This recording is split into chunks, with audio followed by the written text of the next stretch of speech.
السلام علیکم ورحمۃ اللہ وبرکاتہ۔ محترم دوستو،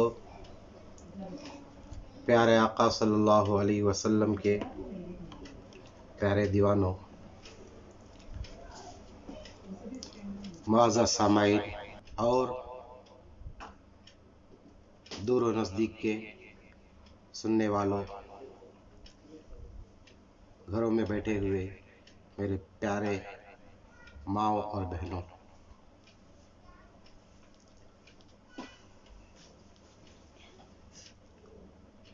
الحمدللہ نحمده ونستعینه ونستغفره ونؤمن به ونتوکل علیہ ونعوذ باللہ من شرور انفسنا ومن سیئات اعمالنا، من یهده اللہ فلا مضل له ومن یضللہ فلا ہادی له، ونشهد ان لا الہ الا اللہ ونشهد ان محمدا عبده ورسوله۔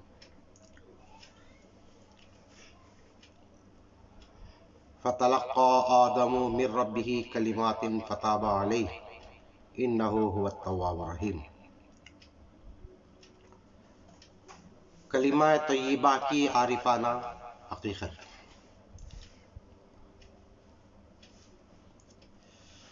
کلمہ طیبہ کتاب و سنت اور عقلی دلائل کی روشنی میں، محترم دوستو، جو کلمہ طیبہ ہم لوگ ہر روز بازبانی پڑھتے ہیں اور سنتے ہیں، اس کلمہ طیبہ پر غور و فکر کریں تو اس میں بہت سے ایسے معلومات اور ایسے حقائق نظر آئیں گے جس سے ہماری زندگی بدل سکتی ہے۔ حضرت سیدنا و جدنا شیخ غوث الاعظم دستگیر رضی اللہ تعالی، غوث اعظم رضی اللہ تعالی عنہ فرماتے ہیں، تجھ پر افسوس کہ تیری زبان مسلمان ہے مگر دل مسلمان نہیں، تیرا قول مسلمان ہے مگر فعل مسلمان نہیں، تو اپنی جلوت میں مسلمان ہے مگر خلوت میں مسلمان نہیں۔ محترم دوستو، جس طرح کسی دوائی کا نام ہم بات کریں،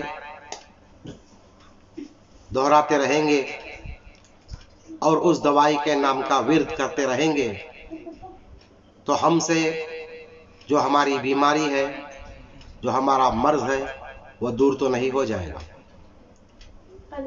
اس کے لیے دوائی کا نام صرف زبانی ورد کرنا، وظیفہ کرنا اس کا علاج نہیں ہے، اس دوائی کو ہم کو کھانا پڑے گا، تب جا کر وہ دوائی ہمارے لیے شفا ہو سکتی ہے۔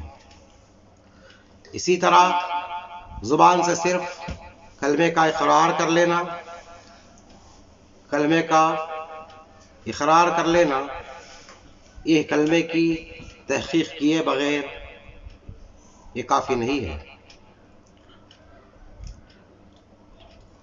کلمہ طیبہ کو سمجھے بغیر ورد و وظائف کر لینا، بغیر تصدیق قلب معنی و مفہوم سے آگہی اور اسرار و رموز کی معرفت کے بغیر، اسرار و رموز کے معرفت کے بغیر زبانی حد تک پڑھ لینا غایت ایمان نہیں ہو سکتا۔ محترم دوستو، اول کلمہ، آخر کلمہ، ظاہر کلمہ، باطن کلمہ، کلمے کو تحقیق کر اپیچ ہونا کلمہ،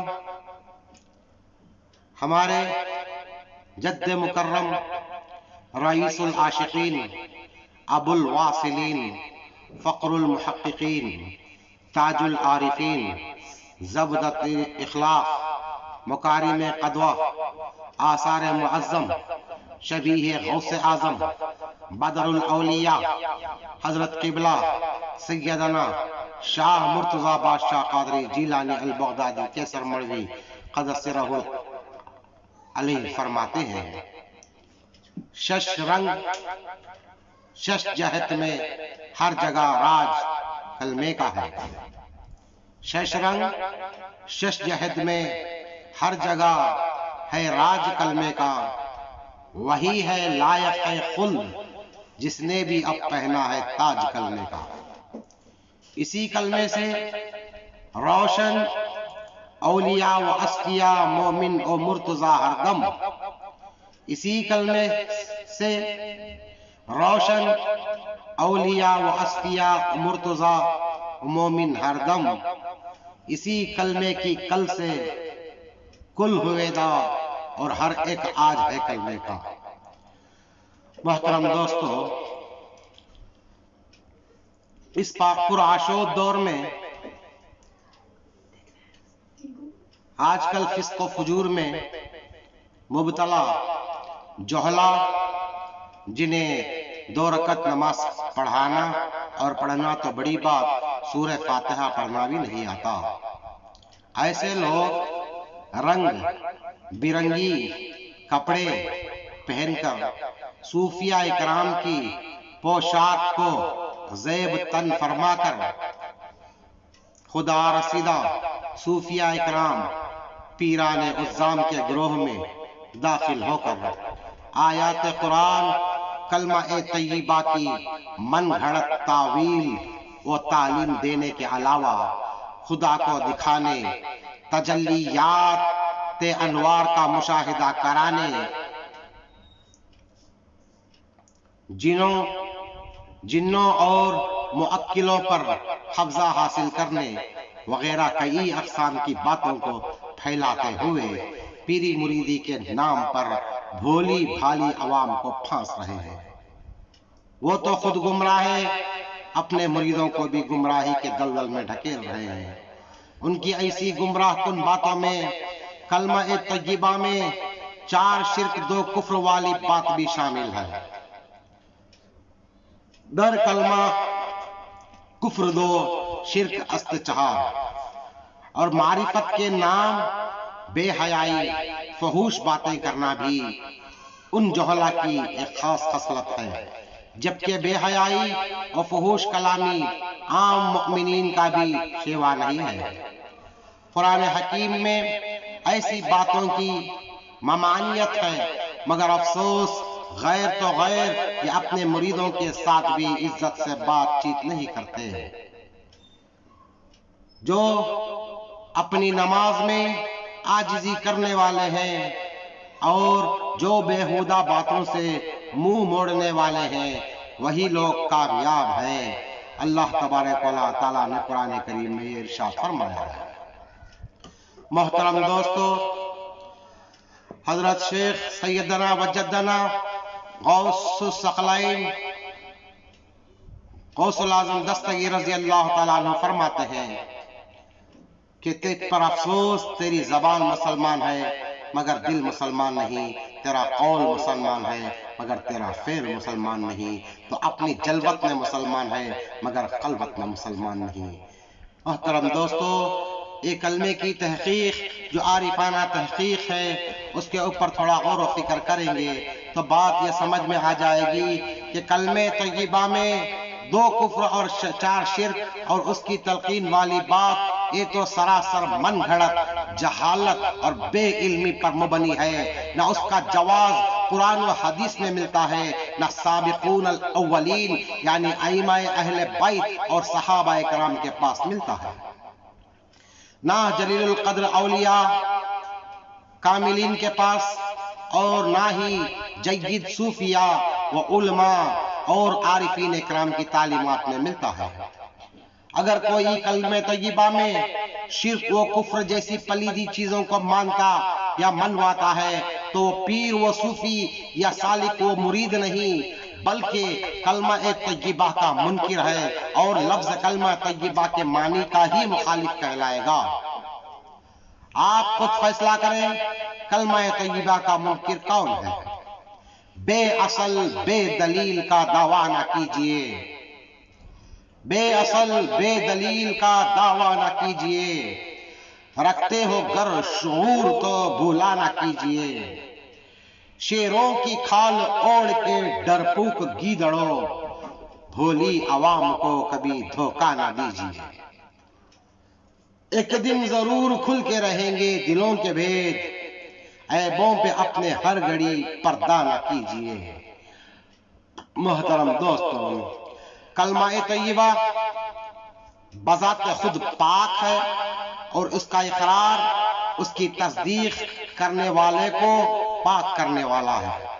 جب کوئی انسان کلمہ طیبہ کا اقرار اور اس کی تصدیق کرتا ہے تو کفر و شرک، دوئی و توہم پرستی، تکبر و انانیت سے پاک و صاف ہو جاتا ہے۔ تو پھر مجھے دل پر ہاتھ رکھ کر بتاؤ، کیا کلمہ طیبہ میں شرک اور کفر ہو سکتے ہیں؟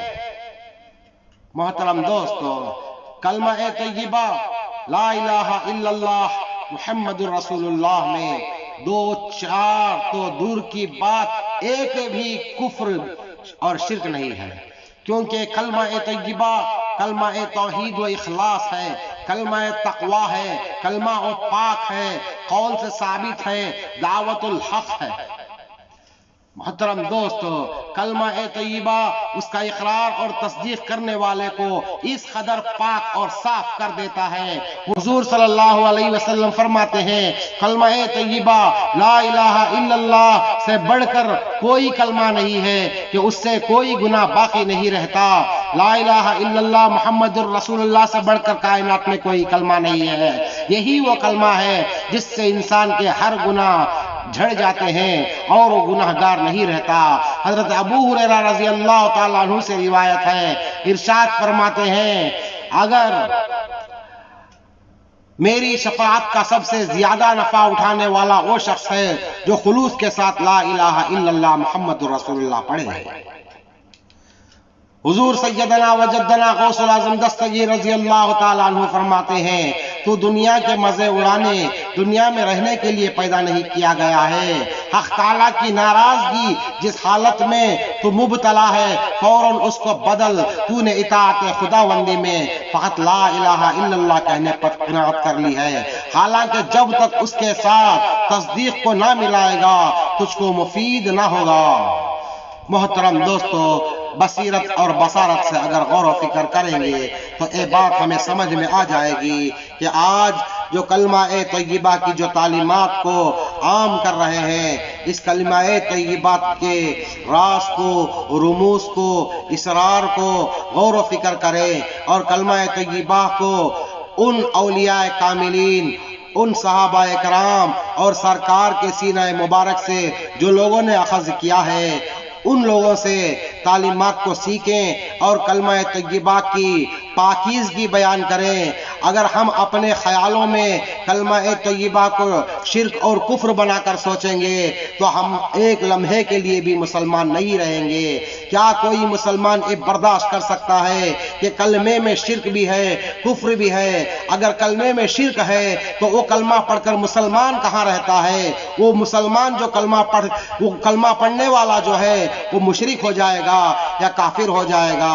اللہ تبارک و تعالیٰ نے لا الہ الا اللہ کو اور محمد الرسول اللہ میں جو 24 حروف ہے، اس حروف کو بے نقات اس لیے رکھا کہ ایک کلمہ خود نور ہے اور پڑھنے والوں کے لیے نور ہے۔ یہ کلمہ جو ہے نورانی کلمہ ہے اور جو انسان اس کو اقرار کر کے اس کلمے کی سچائی سے تصدیق کر لیتا ہے وہ بھی نور ہو جاتا ہے۔ تو اس نورانی تعلیمات کو عام کرنے کے لیے ہمیں اس کلمے کے طیبہ کے اوپر محنت اور مشقت کرنا چاہیے اور اس کی سمجھ کو اللہ والوں سے اور بزرگان دین سے اور اپنے پیر و مرشد کی محفلوں میں اس کلمہ طیبہ کو سمجھنے کی محنت محنت کرنا چاہیے۔ محترم دوستو، کلمہ طیبہ بہت بڑا خزانہ ہے۔ کلمہ طیبہ کی بدولت اللہ تعالیٰ نے ساری انسانیت کو اس زمین پر بھیجا ہے۔ کلمہ طیبہ کے بدولت اللہ تعالیٰ نے ہم سب کو پیدا فرمایا ہے۔ کلمہ طیبہ کی جو ترتیب ہے اس ترتیب کو اسی ترتیب کے حساب سے سمجھیں تو کلمہ طیبہ سمجھ میں آتا ہے۔ تو کلمہ طیبہ کو سمجھنا بہت ضروری ہے، جاننا بہت ضروری ہے۔ فَاعْلَمْ أَنَّهُ لَا إِلَٰهَ إِلَّا اللَّهُ، جان لو لا الہ الا اللہ کیا ہے۔ محترم دوستو، دین حق کا پیام ہے کلمہ، اہل حق کا امام ہے کلمہ۔ دین حق کا پیام ہے کلمہ، اہل حق کا امام ہے کلمہ۔ جو بھی مخلوق ہے زمانے میں ہر کسی پر تمام ہے کلمہ۔ کوئی دوزخ میں جا نہیں سکتا، مومنوں پر سلام ہے کلمہ۔ کوئی دوزخ میں جا نہیں سکتا، مومنوں پر سلام ہے کلمہ۔ عرش پر جس کے ہو گیا تحریر، ہر جگہ خود ہی عام ہے کلمہ۔ کر لو تصدیق موت سے پہلے، زندگی کا قیام ہے کلمہ۔ جو بھی پڑھتا ہے مخلصاً خالد، سر و وحدت کا جام ہے کلمہ۔ دین حق کا پیام ہے کلمہ، اہل حق کا امام ہے کلمہ۔